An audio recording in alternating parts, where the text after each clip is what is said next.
Logos ministry या चॅनलमध्ये आपणा सर्वांचे हार्दिक स्वागत आहे। प्रभू येशू ख्रिस्त जो संपूर्ण जगाचा उद्धार करता त्याच्या अति पवित्र आणि सामर्थ्यवान नावाने मी एलन लोबो आपणा सर्वांना शुभेच्छा देत आहे।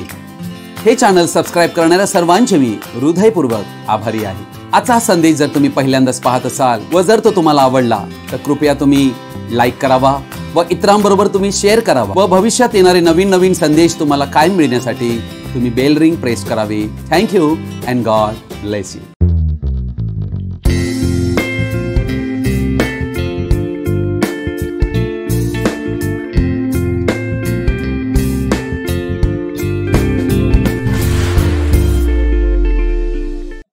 आज आपण एका महत्त्वाच्या विषयाकडे आपलं लक्ष लावणार आहोत आणि या विषयाला मी शीर्षक देऊ इच्छितो मन परिवर्तन। प्रियजन हो, आमच्या जीवनामध्ये मन परिवर्तन अतिशय आवश्यक आहे। मन परिवर्तनाद्वारेच आमच्या जीवनाची आध्यात्मिक वृद्धी होते। मन परिवर्तन म्हणजे काय? मन परिवर्तन कशासाठी आवश्यक आहे? मन परिवर्तन कसे होईल आणि मन परिवर्तन झाल्याने आम्हाला काय फायदा मिळेल? या सर्व गोष्टीविषयी आज आम्ही ऐकणार आहोत।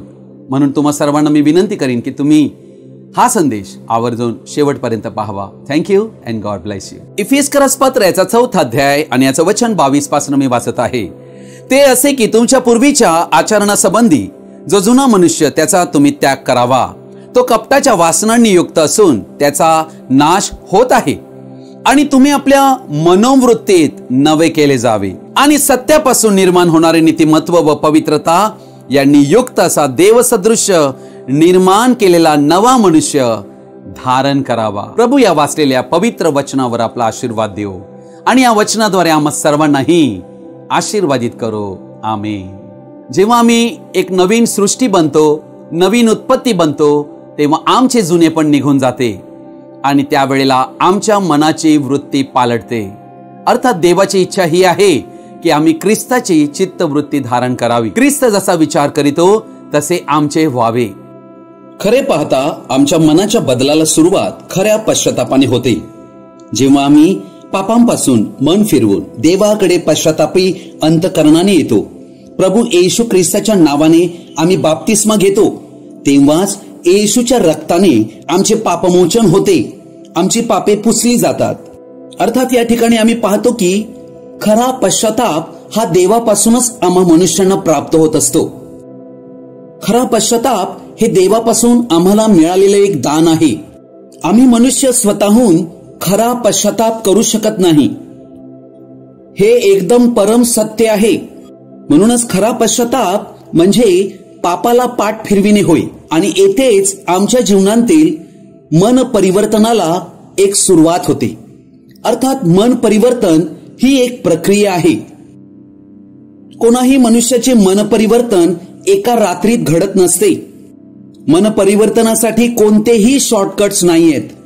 अर्थात आम्ही प्रथम हे समजून घेऊया, देवाने आम्हा मनुष्यांना शरीर, आत्मा, प्राण या 3 भागात बनवलेला आहे व देवासमोर आमचा जीव जो आहे, सोल, हा फार मौल्यवान आहे। देव आमच्या जीवावर फार प्रेम करतो। अर्थात मन म्हणजे काय? तर मन म्हणजे आमच्या आत्म्याचे गर्भाशय आहे। अर्थात तुम्ही त्यात जे काही विचारांचे बी टाकाल त्याच जातीचे फळ उगवलेलं आम्हाला आढळेल। प्रियजन हो, आमच्या मनाला सुरक्षित राखण्याचं काम आमचं आहे। अर्थात आम्ही आमच्या मनामध्ये काय टाकतो हे आम्ही पारखायला हवं। आम्ही अनेक वेळेला आमच्या मनामध्ये कचरा टाकत असतो। हा कचरा कुठून येतो? टीव्ही, विविध प्रोग्राम्स या टीव्हीवर आम्ही पाहत असतो, मूव्हीज, अनेक फिल्म्स आहेत, मोबाईल, म्युझिक आहे, अर्थात इतर अनेक गोष्टी आहेत ज्याद्वारे आमच्या मनात आम्ही कचरा जमा करीत असतो। असे मनोरंजनाचे विचार जे आमच्या विचारांना नकारात्मक बनविते, आम्हाला विटाळविते, अशा गोष्टींपासून आम्ही स्वतःला राखलं पाहिजे। अर्थात आम्ही काय ऐकतोय, आम्ही काय पाहतोय, आम्ही काय वाचतोय, त्याचे परिणाम आमच्या मनावर होतात। आमचे डोळे, कान, आमचे तोंड हे आमच्या मनाचे दरवाजे आहेत ज्यातून आमच्या जीवाचा शत्रू सैतान याला प्रवेश मिळतो। अर्थात शत्रूला आम्ही ठिकाण देऊ नये असे वचन आम्हाला म्हणते, कारण त्याला एकदा स्थान मिळाले की तो आमच्या मनाचा समतोल बिघडून टाकतो आणि आमच्या विचारांना डॅमेज करतो। हा सर्व कचरा आमच्या जीवनातून निघणं त्याची साफसफाई होणं गरजेची आहे. म्हणून त्या देवापुढे या आणि त्याला सांगा की देवा, माझ्या मनाचे नवीकरण व्हावे अशी माझी स्वयंभूत इच्छा आहे. तुमची इच्छा असेल मन परिवर्तन व्हावे तर देव तुम्हाला सहाय्य करण्यास तयार आहे. त्याला शरण या, त्याला सांगा मला नवीन कर, माझ्यातला सगळा हा कचरा काढ, माझ्या मनाचे रक्षण कर. अनेक लोक आपले जीवन पुन्हा एकदा रिसेट करू इच्छितात, म्हणजे पुन्हा नव्याने सुरुवात करू इच्छितात.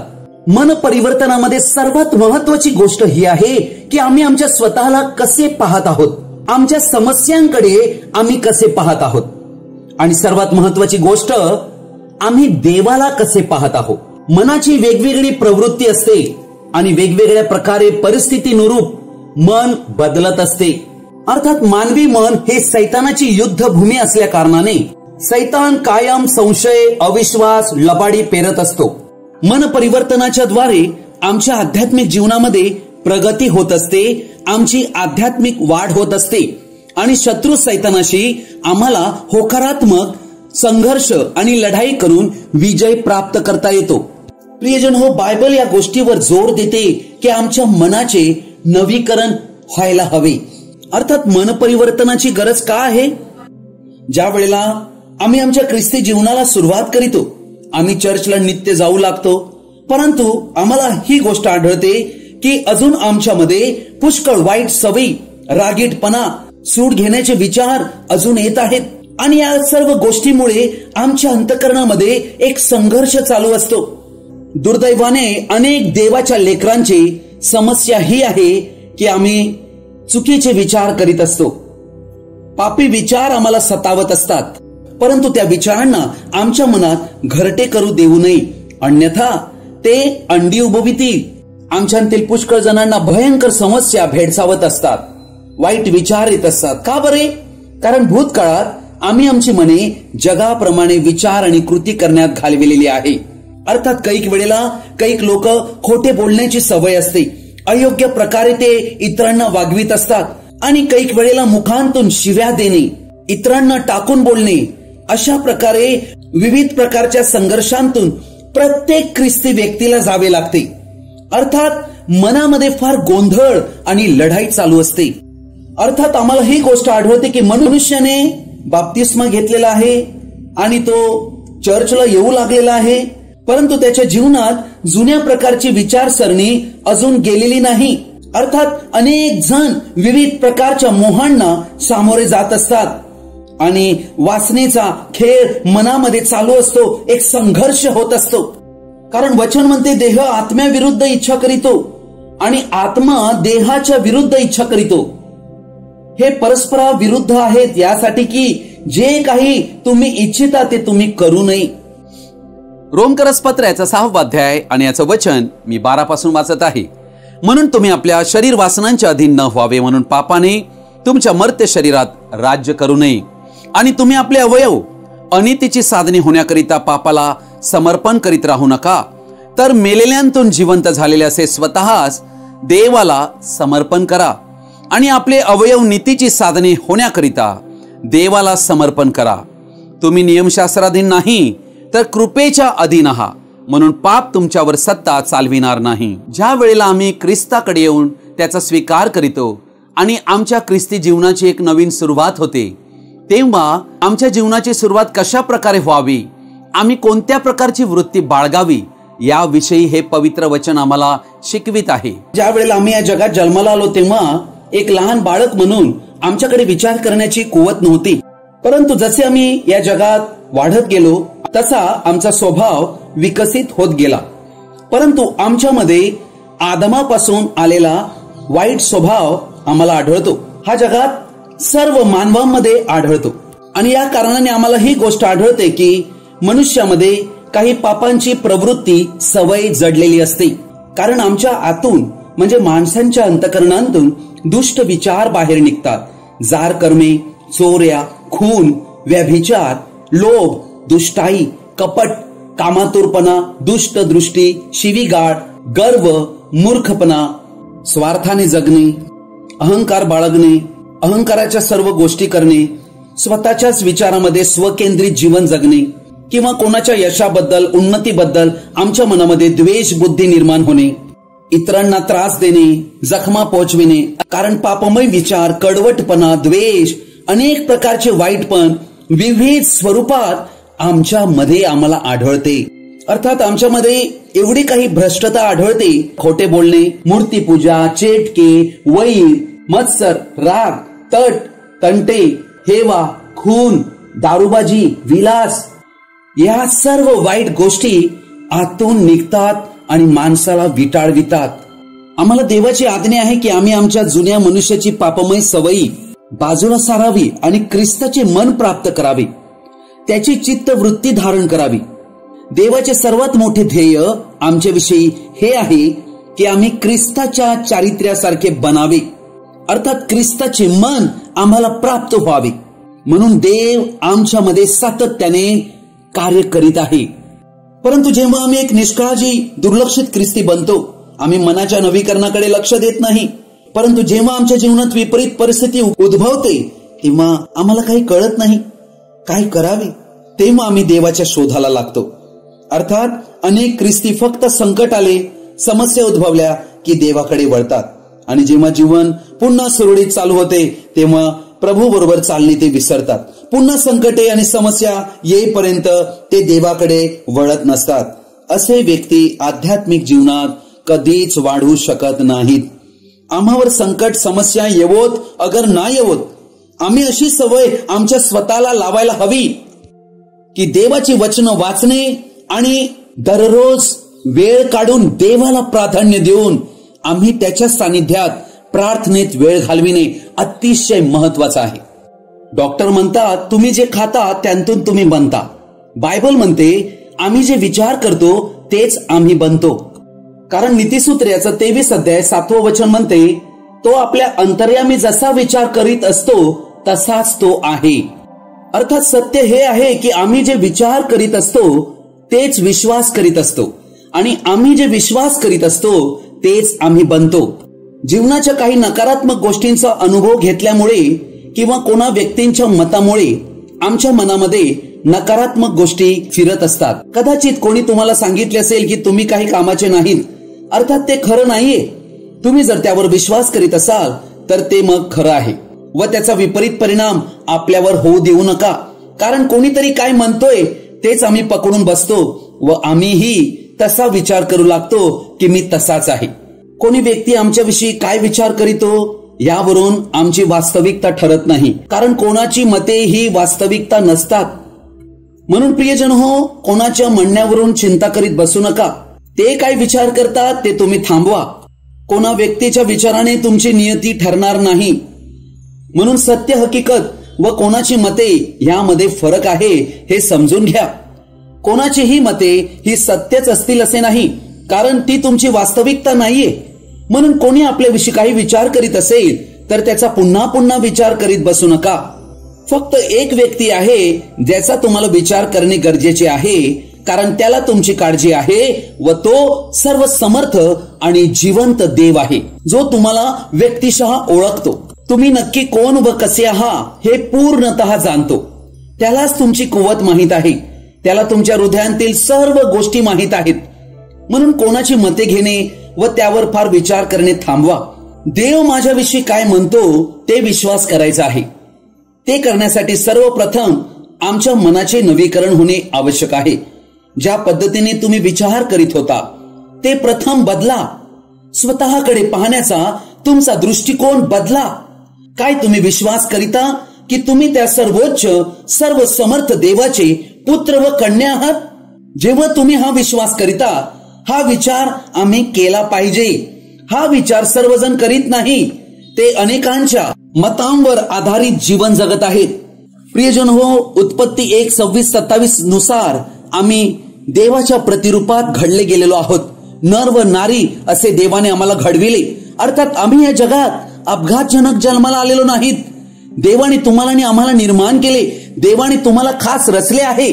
या विश्वात तुम्हाला त्याने एक आगळे वेगळे पण देऊन पाठविलेले आहे. देवाप्रमाणेच तुम्हाला ही कुवत देण्यात आलेली आहे की आम्ही संवाद साधावा, आम्ही भक्ती करावी, अर्थात देवाने अनेक दाने आणि कौशल्य देऊन आम्हाला या जगात पाठविलेले आहे. आमच्यासारखा दुसरा कोणीही व्यक्ती या जगात नाही, संपूर्ण विश्वात नाहीये. अर्थात कदाचित तुम्ही तुमच्या वडिलांसारखे, आईसारखे दिसत असाल किंवा तुमची लेकरे तुमच्यासारखी दिसत असतील, तरी तुम्ही त्यांच्याहून भिन्न आहात. एक आगळे वेगळे असे युनिक व्यक्ती आहात. देवाच्या संकल्पात तुम्हाला बनविण्यात आलेला आहे. देवाने खास उद्देशाने तुम्हाला आणि आम्हाला बनवून या जगात पाठविले आहे. अर्थात आमच्यामध्ये रक्त प्रवाह आणि श्वास त्या देवाने दिलेला आहे. आमची उंची, आमच्या कातडीचा रंग हा देवाने दिलेला आहे. केसांचा रंग, त्याची छटा त्या देवाने सर्व केलेली आहे. त्याने तुम्हाला आणि आम्हाला सुंदर बनविलेले आहे. अर्थात देव कधीच चुका करीत नसतो.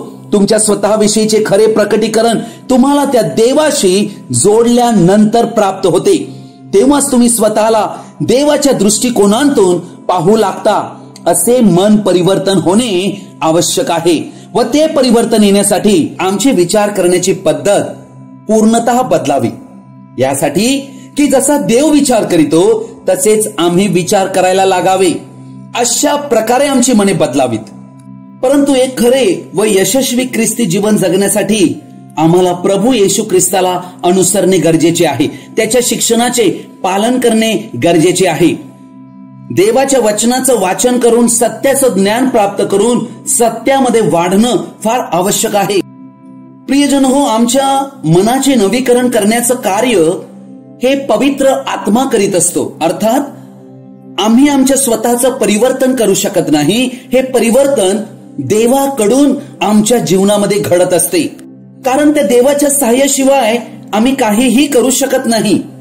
म्हणून देवाकडे आमच्या संघर्षमय जीवनासाठी उपाय आहे.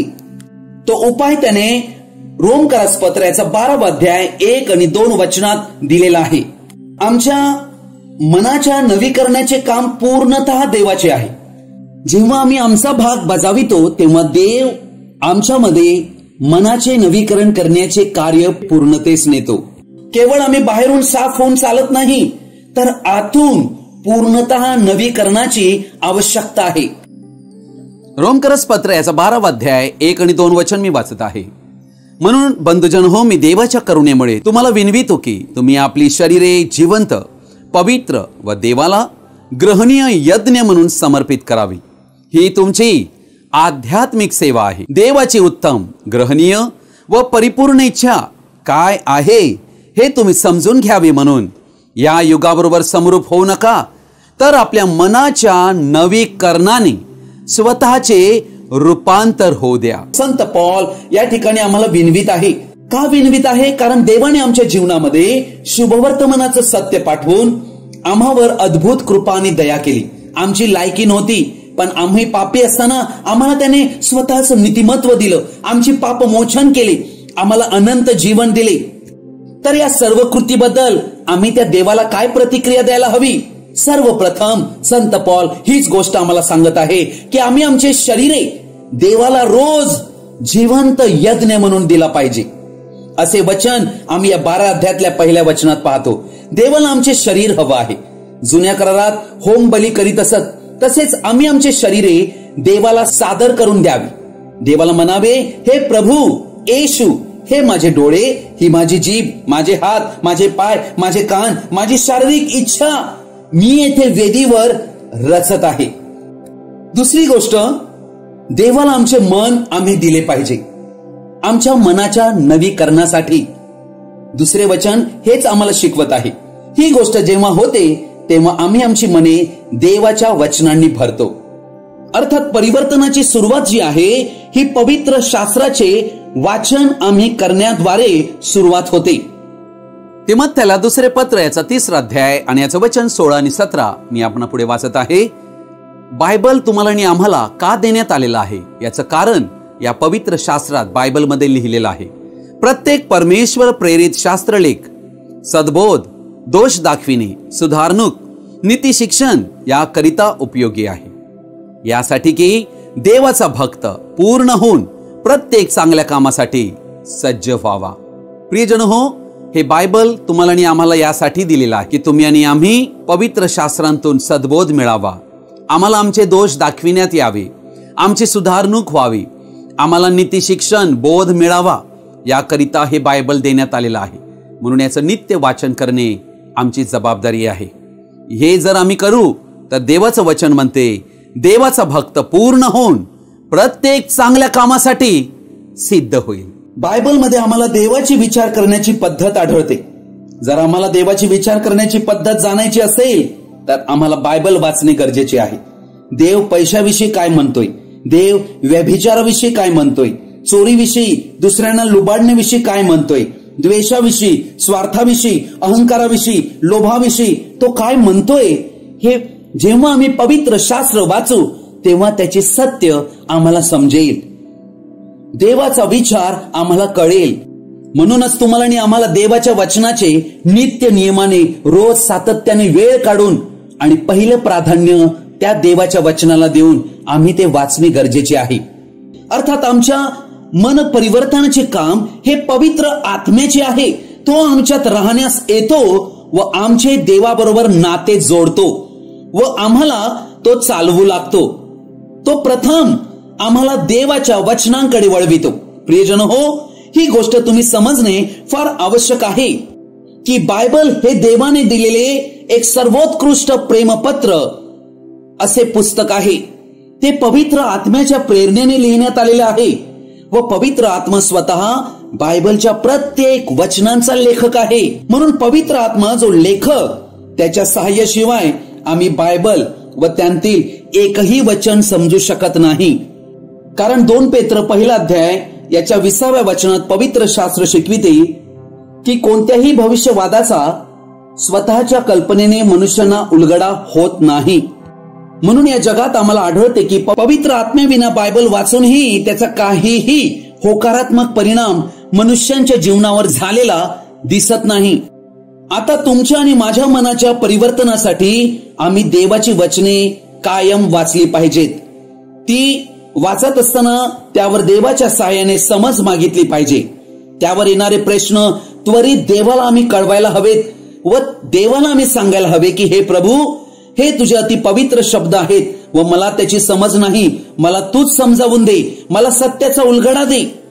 जेव्हा आम्ही देवाच्या वचनांकडे आमचे लक्ष पूर्णतः लावतो तेव्हा ती वचने आमच्याशी व्यक्तिगतरित्या बोलू लागतात. ती आम्हाला समज देऊ लागतात. आमच्या चुकीच्या सवयी आणि आमच्यात असणाऱ्या चुका आम्हाला दाखवितात, आमचा निषेधही करीतात. कारण आमच्या सुधारणा घडविण्याचं कार्य त्या वचनाचं आहे. ती वचने आम्हाला नम्र बनवितात, आम्हाला दैवी प्रेरणा देतात, आमच्या जीवाला ताजे तवाने करीतात. कारण देवाचा प्रत्येक व्यक्ती परिपूर्ण बनावा म्हणूनच तर ही वचने देण्यात आलेली आहेत. जसे आमच्या शरीराला भूक लागते व तहान लागते आणि आम्ही खातो पितो तेव्हा शरीराची दुर्बलता नष्ट होते व आम्हाला आरोग्यदायी शक्ती या शरीराला मिळते, तसेच आमच्या जीवासाठी देवाची प्रत्येक वचने ही अन्न आणि भाकरी आहे. तुम्ही ज्या वेळेला ही देवाची वचने खाऊ लागाल तेव्हा आध्यात्मिकरित्या आमच्या जीवनात असणारी सर्व निर्बलता ही दूर होईल. आज अनेक लोक देवाची वचने ही न खाल्ल्या कारणाने आध्यात्मिकरित्या मरण पावलेले आहेत. यहोशुआचं पुस्तक पहिला अध्याय 8 आणि 9 वचन. नियमशास्त्राचा हा ग्रंथ तुझ्या मुखी सदैव असू दे. त्यात जे काही लिहिले आहे ते तू काळजीपूर्वक पाळ आणि रात्रंदिवस त्याचे मनन कर, म्हणजे तुझा मार्ग सुखाचा होईल व तुला यश प्राप्ती घडेल. मी तुला आज्ञा केली आहे ना, खंबीर हो, हिम्मत धर, घाबरू नको, कचरू नको. तू जाशील, कारण तू जाशील तिकडे तुझा देव परमेश्वर तुझ्या बरोबर असेल. प्रियजन हो, अद्भुत असं हे वचन आहे. तुमचं आणि आमचं लक्ष देवाच्या वचनाकडे लागलेलं असावं ही देवाची इच्छा आहे. अर्थात देवाची इच्छा आहे की त्याच्या शब्दांवर, या बायबल मधील वचनांवर आम्ही प्रेम करावे. त्यासाठी आम्ही तहानलेले आणि भुकेले व्हावे. त्याचा रात्रंदिवस आम्ही शोध करावा. त्या पवित्र शास्त्रात आम्ही गढून राहावे. यामध्येच आमच्या जीवनाची यश प्राप्ती आहे. म्हणून प्रियजन हो, अख्खं जग यश प्राप्तीसाठी धडपड करत आहे. देवाने त्याच्या वचनात आमची यश प्राप्ती ठेवलेली आहे. हे आम्ही ओळखायला हवं आणि त्याचं जीवन आनंदी आणि शांतीने भरलं जाईल. देवाच्या वचनावर प्रेम करा, देवावर प्रेम करा. देवाची सत्य वचने आत्मसात करणे गरजेचे आहे. अर्थात देवाच्या वचनावर आम्ही विश्वास करून जेव्हा त्याचा स्वीकार करू लागतो तेव्हा खऱ्या अर्थाने मन परिवर्तनाच्या प्रक्रियेला सुरुवात होते. मी तुम्हाला प्रोत्साहन देऊ इच्छितो की तुम्ही देवाच्या वचनांच्या आरशात स्वतःला पाहायला लागा, स्वतःला पारखा, तपासा. ती वचने तुम्हाला काय सांगत आहेत व ती वचने तुमच्या मनाचे परिवर्तन करेल. तुम्ही कसे जगावे हे समजून घ्यायचे असेल तर देवाचा शब्द वाचा, समजा. जर तुम्हाविषयी देव काय विचार करतो हे समजायचे असेल तर त्या देवाच्या शब्दांचा अभ्यास करा. देवाच्या प्रत्येक वचनामध्ये सामर्थ्य आहे जे तुमच्या मनाचे नवीकरण करेल. परंतु येथे एक अट आहे. ते वचन तुम्ही विश्वासाने स्वीकारून अंतःकरणात घ्यायला हवे, तेव्हाच ते कार्याला सुरुवात करून बदल घडविण्यास सुरुवात करते. काय तुमच्या जीवनामध्ये तुम्ही पापाशी संघर्षात जगत आहात? तर या पुस्तकात तुमच्या समस्येचे उत्तर आहे. तुमचे हृदय तुटून तुम्ही निराशेत आहात, चिंतेने तुम्ही व्यग्र आहात, भीती तुम्हाला सतावत आहे, तुम्हाला वाटत आहे की काही आशा नाही, तर हे वाचा. कारण तुमची काळजी करणारा कोणी एक आहे. तो तुम्हाला साथ देऊ इच्छितो, तो तुमची मुक्ती करू इच्छितो, ज्याने तुमच्यासाठी आपल्याला क्रूसावर अर्पण केले. जसे तुम्ही त्या वचनांतून वाचू लागाल, समजू लागाल, तेव्हा तुम्हाला कळेल की देव काही चुका करीत नसतो. तेव्हा तुमचे विचार करणे देवासारखे बनू लागेल. देव ज्यावर प्रेम करतो त्यावर तुम्ही प्रेम करू लागाल. देव ज्याचा द्वेष करीतो त्या गोष्टीचा द्वेष तुम्हाला वाटू लागेल. अर्थात आमची विचार करण्याची प्रवृत्ती तो बदलून टाकू इच्छितो, यासाठी की सर्व बाबतीत देव जसा पाहतो तसे आम्ही त्याच्या दृष्टिकोनातून पाहावे. काय आम्ही पैशाकडे देवाच्या दृष्टिकोनातून पाहत आहोत? आम्ही आमच्या शत्रूंकडे कोणत्या दृष्टिकोनातून पाहत आहोत? पापमय कामवासनेने आम्ही त्या स्त्रियांकडे पाहत आहोत. अर्थात आमच्या मनाचे प्रत्येक बाबतीत नवीकरण होणे गरजेचे आहे. देव आमच्या आतील चारित्र्यांना बदलण्यास सुरुवात करीतो. देवाचे जीवन आमच्यात घालतो, यासाठी की आम्ही ख्रिस्तासारख्या चारित्र्याचे व्हावे. हे सर्व तो देव करीतो. देव केवळ या विश्वावरच सत्ताधीश नसून आमच्या मनुष्यांच्या प्रत्येक गोष्टींवर त्याचे लक्ष आहे, नजर आहे. त्याला आमच्यातील प्रत्येक व्यक्तींची व्यक्तिगतरित्या काळजी आहे. याकोबाचे पत्र 4 अध्याय आणि 8 वचन म्हणते, देवाजवळ या म्हणजे तो तुम्हा जवळ येईल. प्रियजन हो, देवाचं वचन तुम्हाला आणि आम्हाला बोलावत आहे की तुम्ही देवाजवळ या म्हणजे तो तुमच्या जवळ येईल. अर्थात प्रथम कृती आम्हाला करणे आहे. अर्थात देवाजवळ येणे म्हणजे काय? प्रार्थना करणे. अर्थात ही एक निवड आहे, हा एक निर्णय आहे, ही एक कृती आहे जी आम्हाला स्वतःहून करणं गरजेचे आहे. देवाला शरण येणे, देवापुढे आमचे हृदय टेकणे. एक विश्वासी या नात्याने बायबल प्रमाणे मनाच्या नवीकरणासाठी कोणताही व्यत्यय येऊ न देता देवाबरोबर प्रार्थनेत आम्ही वेळ घालविणे गरजेचे आहे.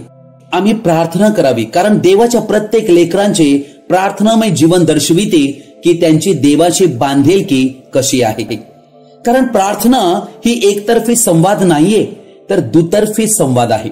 आम्ही देवाजवळ प्रार्थनेने बोलतो व देव आमच्याशी बोलतो.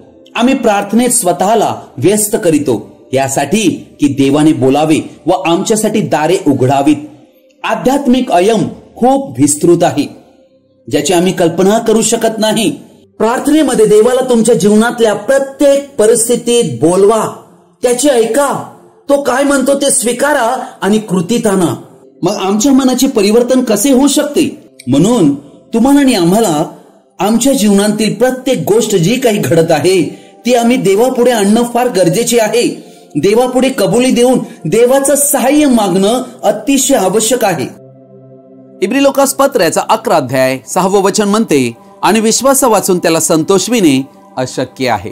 देवाला जर आम्हाला संतुष्ट करायचं असेल तर विश्वासाची फार गरज आहे. कारण देवाजवळ जाणाऱ्याने असा विश्वास ठेवला पाहिजे की तो आहे आणि त्याचा शोध झटून करणाऱ्यांना तो प्रतिफळ देणार आहे. देवाची इच्छा आणि अपेक्षा आमच्याकडून आहे की आम्ही देवाचा झटून शोध करावा. लक्षात घ्या, झटून याचा अर्थ काय? आम्ही आमच्या कामात खूप व्यस्त आहोत, आमच्याकडे बिलकुल वेळ नाहीये, तरी परंतु देवासाठी वेळ काढणे याला आम्ही पहिलं प्राधान्य दिलेलं आहे. याला म्हणतात झटणे, झटून देवाचा शोध करणे. प्रियजनो हो, अनेक लोक प्रार्थना करतात. कधी? त्यांना वाटते तेव्हा, आज बरं वाटत आहे आज मी करीन, बाकीच्या दिवशी त्यांच्या प्रार्थना होत नसतात. अशा प्रकारचं प्रार्थनामय जीवन देवाला पसंत नाही आणि असे प्रार्थनामय जीवन कधीही मन परिवर्तन करू शकत नाही. प्रार्थनेसाठी शिस्त ठेवतो, देवाजवळ जाण्यासाठी सातत्याने प्रयत्न करावे, याला जीवनात कायम प्राधान्य द्यावे. आम्ही जेव्हा प्रार्थना करीतो तेव्हा पवित्र आत्मा आम्हाला मार्गदर्शन करीतो. तेव्हा एक सातत्यपूर्ण संवाद देव आणि आमचा चालू होतो. आम्ही कायम झटावे ही देवाची इच्छा आहे, तेव्हा तो आम्हाला प्रतिफळ देतो. देवाशी मैत्री करणे ही या जगातील सर्वात मोठी संधी आहे. देवाबरोबर चालणे हे किती महत्वाचे आहे. जसा हनोक चालला, आम्हाला उत्पत्ती 5 अध्याय 22व्या वचनात ही गोष्ट आढळते की हनोक नावाचा व्यक्ती 300 वर्षे देवाच्या संगतीत चालला. आणि 24वे वचन म्हणते की हनोक देवाच्या संगतीत चालला आणि तो नाही असा झाला, कारण देवाने त्याला आपल्या जवळ घेतले. अर्थात तो एका आध्यात्मिक अयमामध्ये देवाबरोबर चालत होता. असा तो सातत्याने चालत राहिल्या कारणाने एक दिवस तो लोकांतरी गेला. आज तुम्ही आणि आम्ही लोकांतरी जाण्याच्या काळात राहत आहोत. हनोक आदमापासून 7वा होता आणि तुम्ही आणि आम्ही 7व्या मंडळी युगांतील आहोत. आमच्या युगामध्ये लोकांतर म्हणजेच रॅप्चर होणार आहे, स्वर्गारोहण होणार आहे. अर्थात आम्हाला काय आढळते, हनोक देवाचा मित्र बनलेला होता. अर्थात देवाबरोबर त्याची संगती झालेली होती. हेच ते ट्रान्सफॉर्मेशन आहे. हाच तो बदल आहे की देवाचे विचार तेच आमचे विचार, देवाला जे वाटते तेच आम्हाला वाटणे. म्हणूनच अब्राहम याला देखील देवाचा मित्र म्हणण्यात आलेला आहे. अर्थात आम्ही ज्याच्याबरोबर संगत करीत असतो आम्ही त्याप्रमाणे बनत असतो. देवाबरोबर आमची संगती होणे गरजेची आहे, यासाठी की देवाचे जे विचार ते आमचे बनावे, कारण ते आमची मनाची प्रवृत्ती बनणे, मानसिकता बनणे गरजेची आहे. म्हणून देवाशी मैत्री करा. जेवढी तुम्ही देवाशी मैत्री कराल तेवढी तुम्ही त्याच्यावर प्रेम कराल. आम्हाला ही गोष्ट दिसते की चिंता आणि भीती हे सैतानाची प्रमुख शस्त्रे आहेत. परंतु ज्या वेळेला आम्हाला चिंता आणि भीती येते त्यावेळेला आम्ही आमच्या मुखाद्वारे हे कबूल करावे की देवाचा सुरक्षित हात मजवर आहे. तुमच्या भूतकाळात घडलेल्या पापांची तुम्हाला लाज वाटते तेव्हा तुम्ही म्हणा, मी अपराधीपणात जगत नाहीये, कारण मला देवाकडून क्षमा मिळाली आहे. मी मुक्ती पावलेलो आहे. मला पुन्हा उभारण्यात आलेला आहे. माझे भवितव्य उज्ज्वल आहे. देव माझ्या बरोबर आहे. त्याची साथ मला आहे. माझे बरेच होणार, माझे हितच होणार आहे. माझ्या सर्व समस्यांपेक्षा देव मोठा आहे व त्याला काहीच अशक्य नाही. मी देवावर पूर्ण विश्वास करीतो. आमच्या मनाचे नवीकरण झाल्याने आम्हाला काय फायदा प्राप्त होतो? सर्वात महत्वाची गोष्ट म्हणजे आम्हाला देवाकडून एक पारख करण्याचं ज्ञान प्राप्त होते, ज्याद्वारे देवाची आमच्याविषयी उत्तम आणि परिपूर्ण इच्छा काय आहे हे आम्हाला कळू लागते. आम्हाला आमच्या स्वतःची ओळख होते की मी ख्रिस्तामध्ये नक्की कोण आहे. त्यावेळेला आमच्या जीवनामध्ये शांतीचा, आनंदाचा अनुभव आम्हाला होतो. आम्ही आमच्या स्वतःकडे, जगाकडे, जीवनाकडे आणि देवाकडे एका वेगळ्या आणि योग्य दृष्टिकोनातून पाहू लागतो. त्यामुळे आम्ही चिंतारहित बनतो. आमच्या जीवनातल्या निराशा निघून जातात, भीती निघून जाते, तक्रारी निघून जातात. आमच्या जीवनाचा विकास आणि वृद्धी व्हायला सुरुवात होते. तेव्हा आमच्या जीवनातल्या परिस्थिती कोणत्याही का असेना त्या उत्तम रीतीने हाताळण्याची देवाकडून शक्ती प्राप्त होते. व तेव्हा आमच्या मनामध्ये ज्या पापमय फसव्या वासना आणि मोह आम्हाला सहजपणे लाथडण्यास देव मदत करीतो.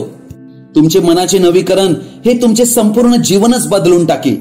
तुम्ही देवाप्रमाणे देवाच्या चारित्र्याचे व्यक्ती बनाल. तुमच्यामध्ये इतरांविषयी प्रेम भाव निर्माण होईल. तुमचे लक्ष या पृथ्वीवरील गोष्टींकडे नाही परंतु अनंत गोष्टींकडे लागतील. असे जर आमचं जीवन झाले तर आम्ही किती आशीर्वादित ठरू, धन्य जीवन म्हणावे. त्यासाठीच तर तुम्हाला आणि आम्हाला पाचारण केले आहे. फिलिप्पियरास पत्र याचा 4था अध्याय आणि याचं वचन 8. बंधूंनो, शेवटी इतके सांगतो की जे काही सत्य, जे काही आदरणीय, जे काही न्याय्य, जे काही शुद्ध, जे काही प्रशंसनीय, जे काही श्रवणीय, जो काही सद्गुण, जी काही स्तुती, त्याचे मनन करा. आपण प्रार्थना करूया. हे जिवंत तारणारा देवा, आज आम्ही तुझे वचन ऐकलेले आहे. तूच आमच्या मनाचे नवीकरण करीतो, आमच्या मनाचे परिवर्तन करीतो. आज तुझ्या हाती हे माझे भाऊ, ही बहीण यांना मी सोपवित आहे. त्यांच्या जीवनात जी काही आज परिस्थिती आहे ती बदलण्यास तू समर्थ आहे. मी त्यांना काल्वरीजवळ घेऊन येत आहे. त्यांना या क्षणी स्पर्श कर. त्यांचं जीवन तू बदल. त्यांना एक नवीन दृष्टिकोन आपल्या जीवनात तू दे. त्यांना ख्रिस्ताची चित्त प्रवृत्ती प्राप्त होऊ दे. पापमय प्रवृत्तींतून, सैतानाच्या सर्व मोहपाशांतून त्यांना पूर्णतः मोकळे कर. सैतानाची सर्व षडयंत्रे, जे काही बंधनं आहेत, जोखड आहेत, ज्यामध्ये त्यांना त्याने बांधून ठेवलेले आहे, त्यापासून या क्षणी या माझ्या भावांना, बहिणींना पूर्ण मोकळे कर. येशू ख्रिस्ताच्या सामर्थ्यवान नावाने मी मागतो. तुझ्या पवित्र आत्म्याद्वारे त्यांना साफसूफ कर, यासाठी की तुझी उत्तम, परिपूर्ण आणि ग्रहणीय इच्छा त्यांच्या जीवनाविषयी काय आहे हे त्यांनी समजून तुला अनुसरावे. मी त्यांचं जीवन तुझ्या पवित्र हाती देऊन ही विनंती आणि प्रार्थना प्रभू येशू ख्रिस्ताच्या नावाने करीतो. आमेन. आजचा हा संदेश जर तुम्ही पहिल्यांदाच पाहत असाल व जर तो तुम्हाला आवडला तर तुम्ही इतरांबरोबर नक्की शेअर करा, जेणेकरून इतरांचे जीवन देखील बदलले जाईल. आजचा हा संदेश तुम्ही सर्वजणांनी ध्यानपूर्वक शेवटपर्यंत ऐकल्याबद्दल आपण सर्वांचा मी हृदयपूर्वक आभारी आहे. हा संदेश ऐकल्यानंतर नक्की तुम्हाला काय कळले तुम्ही कृपया कमेंट बॉक्समध्ये कळवू शकता किंवा माझ्याशी व्यक्तिगत संपर्क साधू शकता. Thank you and God bless you.